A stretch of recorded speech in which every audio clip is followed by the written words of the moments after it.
لیکن اب تمہاری بدی اس قدر بڑھ چکی ہے کہ I will have to strike on you. Play of words, poetry ہے، پلے آف ورڈز ہے. تیرے لیے ناہوم کہاں سے لاؤں، تسلی دینے والا کہاں سے لاؤں. اپنے لوگوں کے لیے تو میں نے ناہوم کو بھیج دیا، الکوشی ناہوم کو بھیج دیا، تیرے لیے ناہوم کہاں سے لاؤں. کیا تو ناامون سے بہتر ہے جو نہروں کے درمیان بسا تھا اور پانی اس کی چاروں طرف تھا، جس کی شہر پناہ دریائے نیل تھا اور جس کی فصیل پانی تھا. کوش اور مصر اس کی بے انتہا توانائی تھے، فوت اور لوبیم اس کی حمایتی تھے.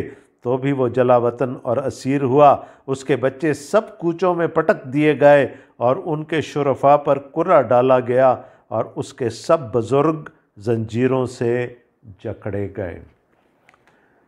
God is now using an illustration here. خدا ایک مثال دے رہا ہے، ایک تمثیل بیان کر رہا ہے یہاں پر نو آمون شہر کے بارے میں. اس کو انگریزی میں تھیبس کہا جاتا ہے. یہ قدیم مصر کا ایک شہر تھا جو دریائے نیل کے عین بیچوں بیچ تھا. لکھا ہے نا کہ نیل اس کی فصیل تھا، دریائے نیل تھا، اس کی شہر، جس کی شہر پناہ دریائے نیل تھا اور جس کی فصیل پانی تھا. اور کہا یہ جاتا تھا کہ مصر کی ساری سلطنت گر جائے، تھیبس کا شہر، نو آمون کا شہر کبھی نہیں گرے گا، کیونکہ اس تک پہنچنا ہی ناممکن تھا. اور اس کے حمایتی کون تھے؟ کوش اور مصر اور لیبیا اور فوت، اور یہ سارے اس کے حمایتی تھے. لیکن آیا اسور، تو نے اس کو فتح کیا تھا، یاد کر لے. اسور نے ڈھایا تھا اس شہر کو جو کہ انونسبل سمجھا جاتا تھا، جس کے لیے جس کو کہ تباہ نہیں کیا جا سکتا تھا. اسور نے اس کو تباہ کیا. اسیریا conquered that city. تو خدا کہہ رہا ہے جب تو اس کو کانکر کر سکتا ہے، اس پر فتح حاصل کر سکتا ہے، تو تو جو اپنے آپ کو انونسبل سمجھتا ہے، اب تیرا حال بھی ویسا ہی ہونے جا رہا ہے.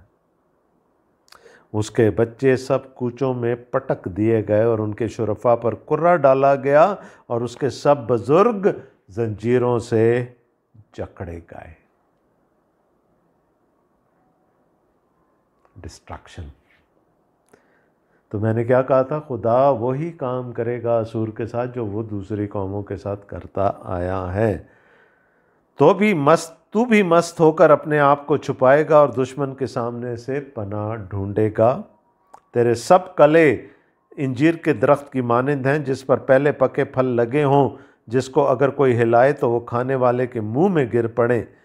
دیکھ تیرے اندر تیرے مرد عورتیں بن گئے، تیری مملکت کے پھاٹک تیرے دشمنوں کے سامنے کھلے ہیں، آگ تیرے اڑبنگوں کو کھا گئی. تو اپنے محاصرہ کے وقت کے لیے پانی بھر لے اور اپنے کلوں کو مضبوط کر لے. گڑھے میں اتر کر مٹی تیار کر اور اینٹ کا سانچہ ہاتھ میں لے.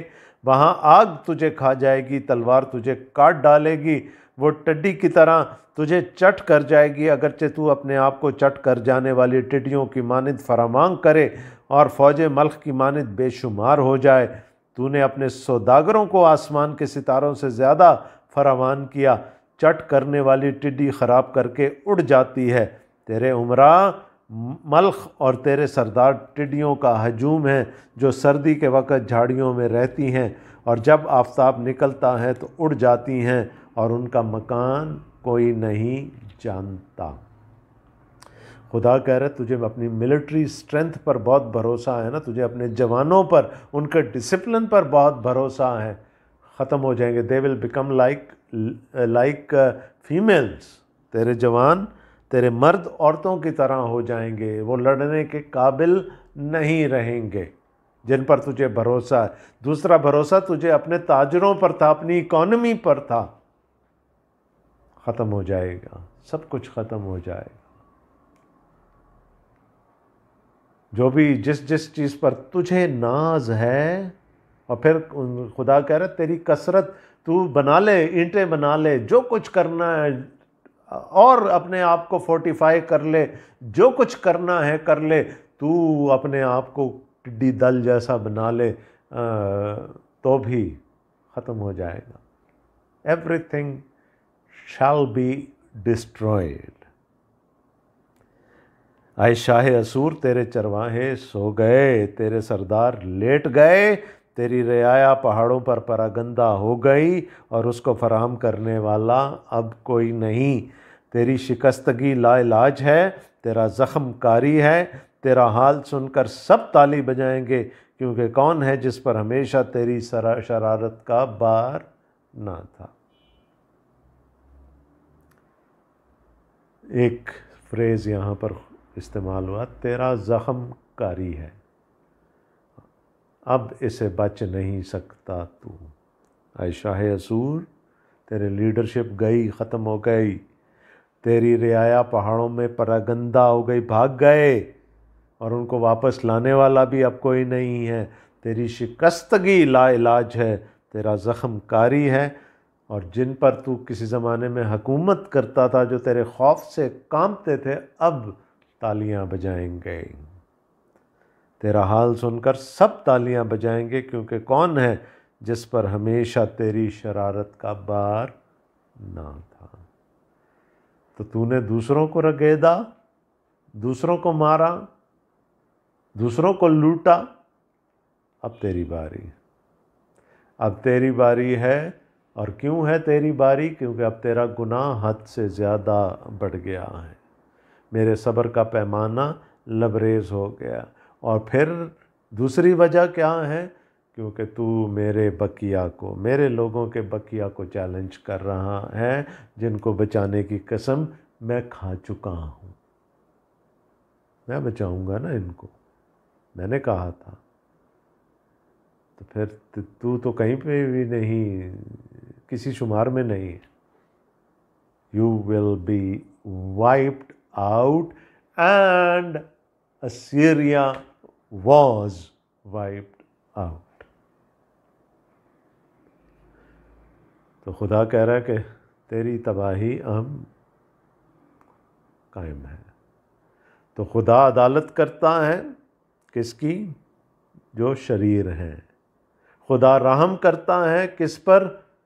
جو فراطن ہیں، جو توکل کرتے ہیں.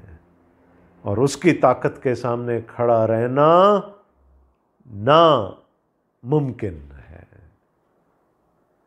ایسا خدا کون ہے نا، جو اپنے لوگوں کی بد کرداری سے درگزر کرتا ہے، چاہے اس کو اپنے بیٹے کو قربان کرنا پڑے. He had to bear the cost. ہے نا، ہماری تو بد کرداری خدا نے ہٹا دی، لیکن اس نے قیمت خود چکائی. تو اس کا نام جلال پائے. آمین.